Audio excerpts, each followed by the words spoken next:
So it's official. My wife is divorcing me. She said she couldn't be with the Trump supporter.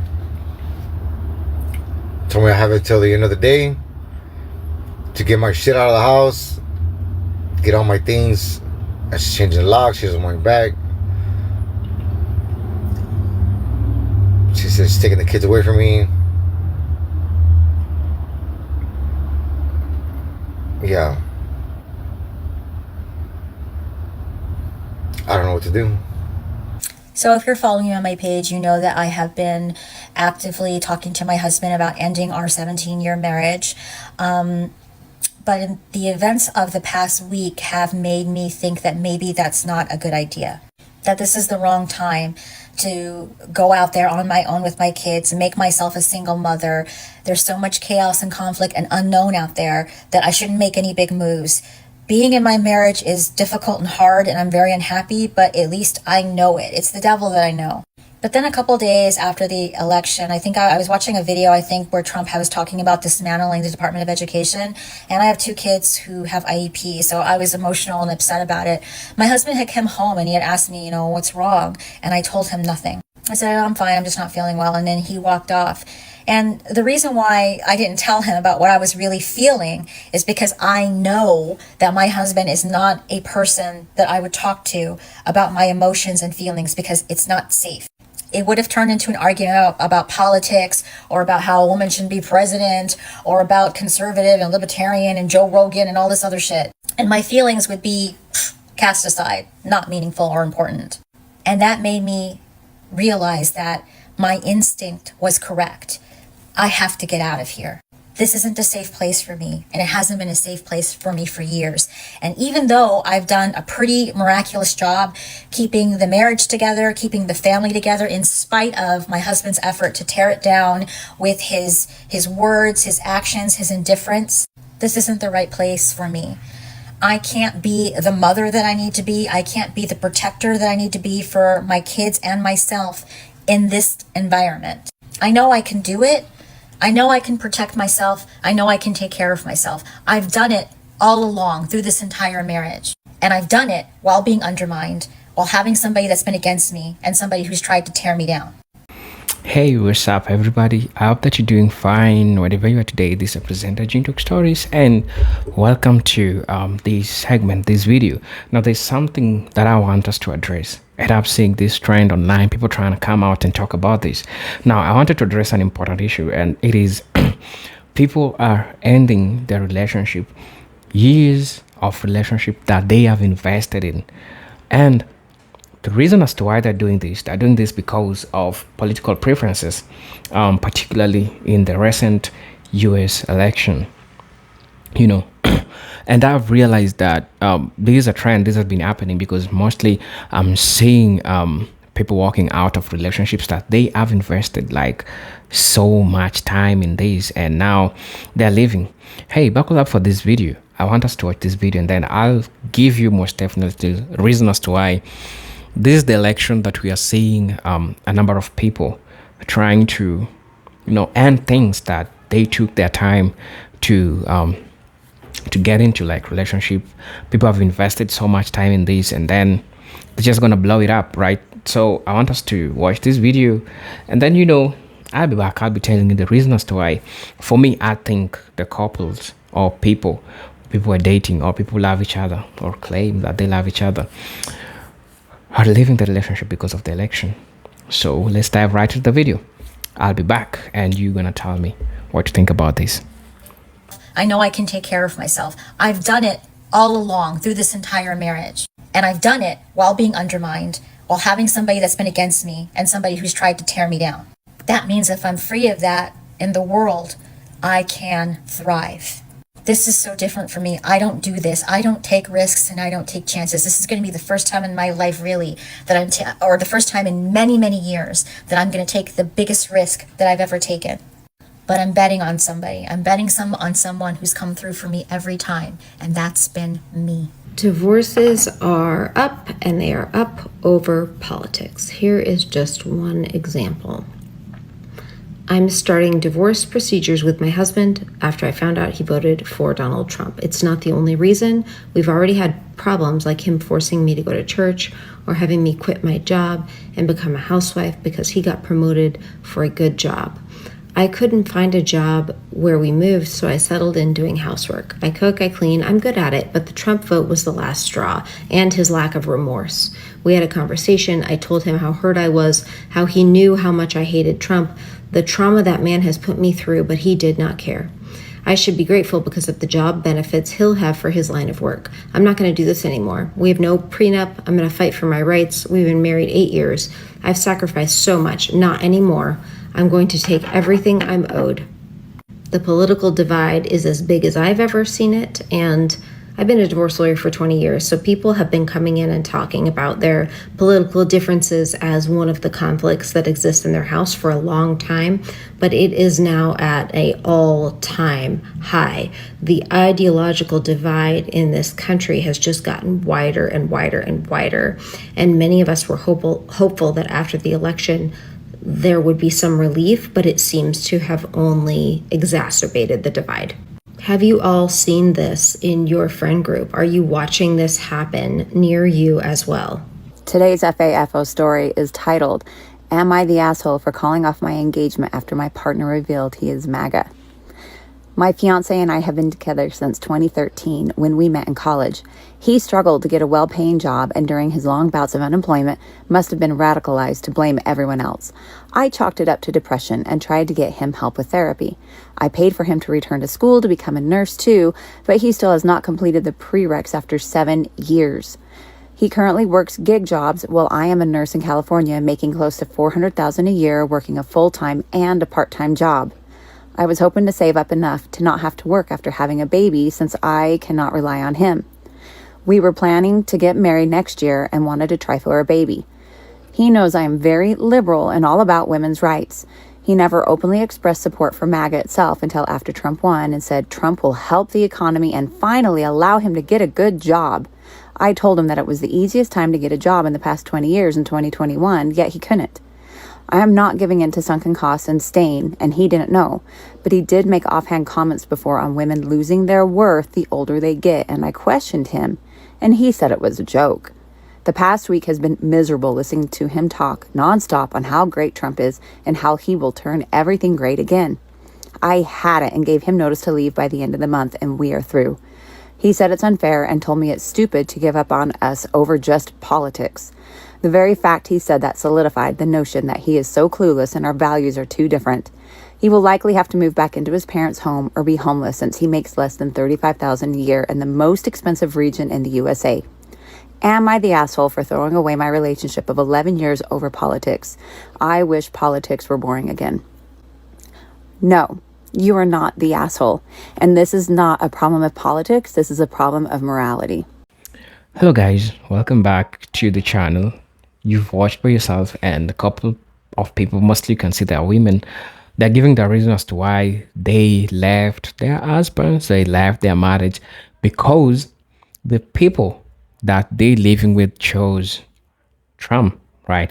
And I know majority of people are saying that this is not right, this is not something that is right, because they have I would say that they are solid reasons according to women, because at the end of the day, I feel like everyone who voted for Trump or voted for Kamala Harris, they all had their reasons as to why they voted for them, and everyone have their own reasons for voting for, those people that they voted for. And I came to realize that there are a couple of things that I tried to find out to see like what people really said about this. So first is increasing political polarization.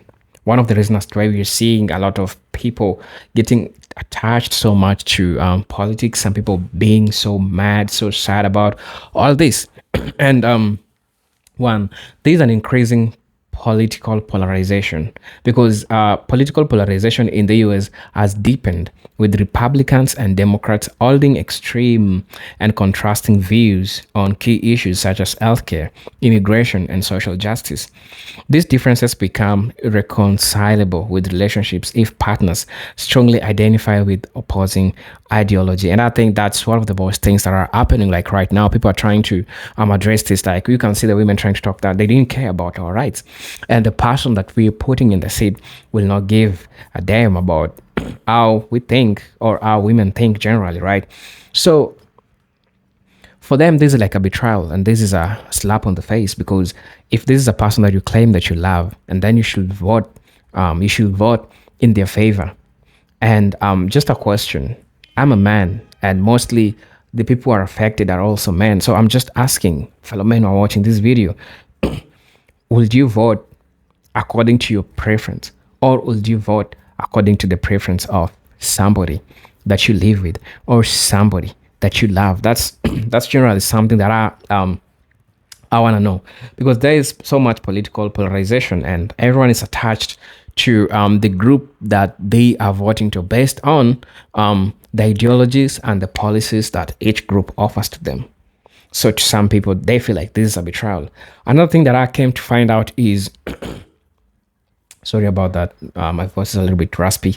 Politics as identity. Politics has increasingly become tied to personal identity. People often view their political affiliations as a reflection of their values, morality, and worldwide view.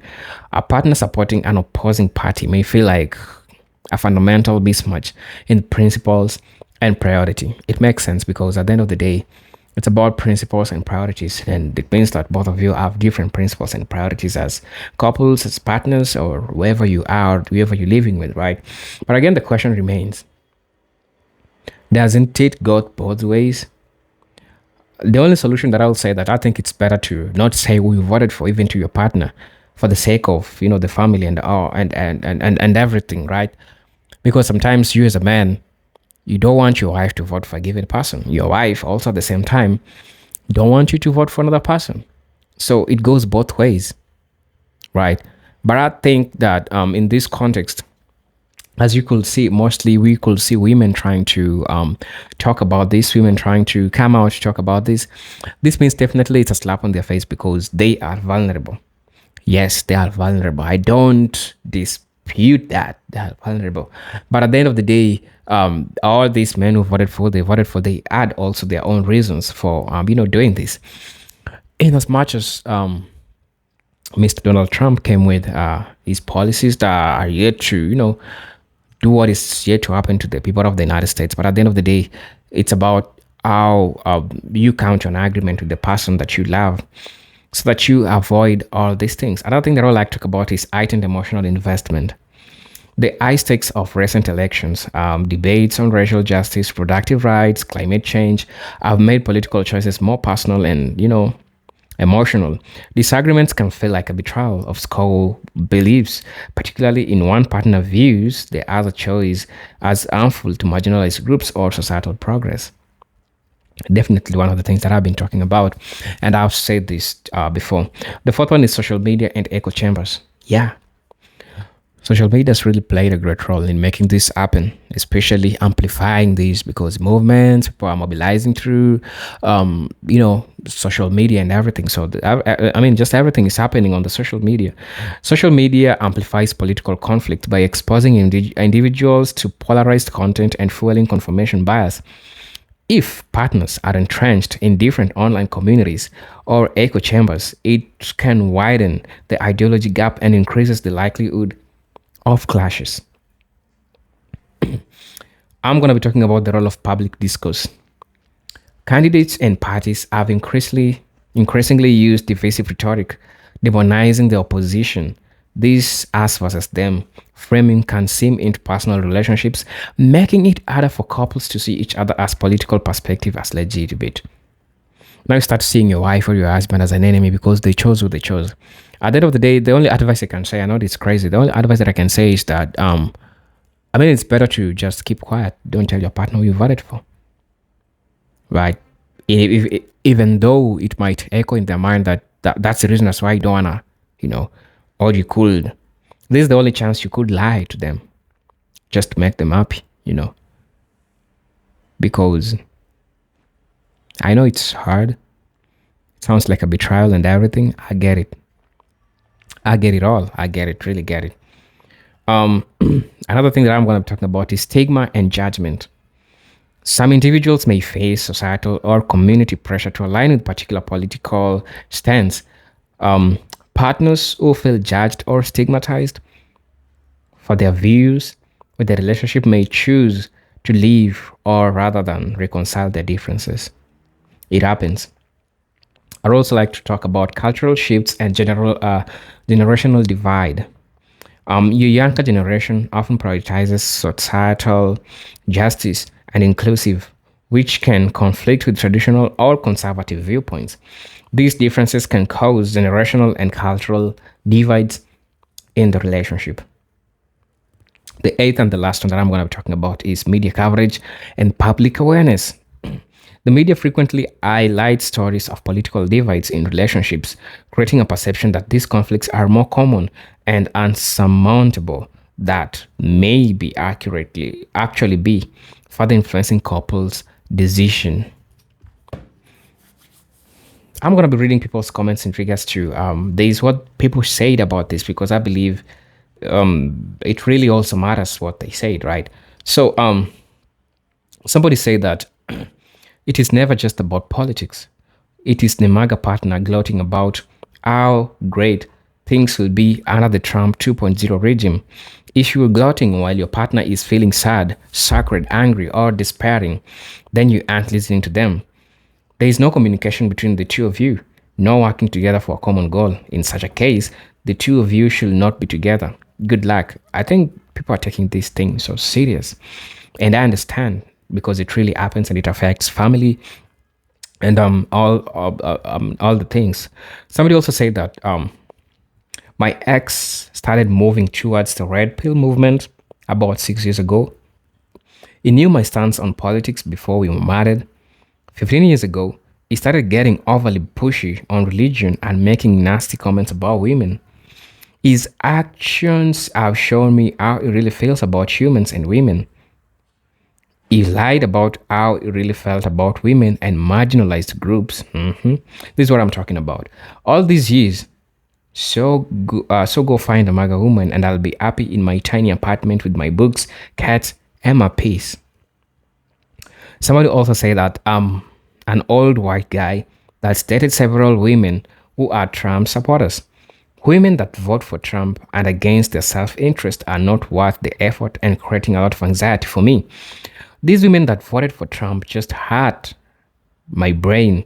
I had to get away from them. I have no friends that are Trump supporters, and that makes me happy. I like strong, independent, and smart women, not Trump supporters. Somebody's also saying that I'm a veteran and I've cut off all contact with my family members who have said nothing happened on January 6th. Goodbye. No mass, no fuss, no fighting, no anything. Done. Surgical, clean, and no regrets. Somebody said that we cut off my father and stepmother. Oh, because they were comparing Trump and Jesus. My father barely saw me growing up, so it's not love lost. My stepmother was so excited about servers not paying taxes on tips that it's nothing else. Somebody also said that I started divorce proceedings when my ex was sentenced for break our oldest 3 years son's leg. I took all three kids and moved into a battered women's shelter until I could find a place I could afford the child care I could trust. My oldest is now 30. I found out that my ex voted for Trump, so I was ahead of my time. But my point is, if I could survive and protect my children, you can too. Thus, there are sources you have just to find and accept them. The second last comment that I'm going to be reading, it's not just politics.